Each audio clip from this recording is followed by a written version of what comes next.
this is Tim from Your Six Studios. Today in this video, I'm going to show you how to view your PlayStation 4 purchase history and anything you ever bought. So you can see this in your library if you go to library right here, and then go all the way down to purchased, and then go to the right. So I purchased this one game, and then I can see everything on my account. So this is different from where it says all. This is everything downloaded on your PS4. This is everything you ever bought on your account down here on your purchase. Now, if you got something hidden under here, press options. And you should be able to go to the hidden content items now. So let's go to check hidden content. And this is the only thing I put under here, so I can switch this back over to my main purchase section. So just check that, see if you're trying to find a game that's hidden. Then we can go to settings, account management, account information. Wait for this load. You might have to verify your identity. And then we can go to the wallet and check the wallet.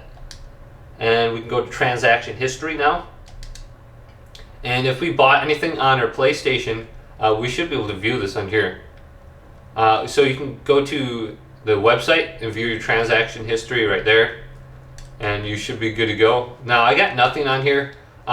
You should have a date and time if you bought something, where it says this is a start date, this is end date, and you can view this all on your PlayStation 4 too.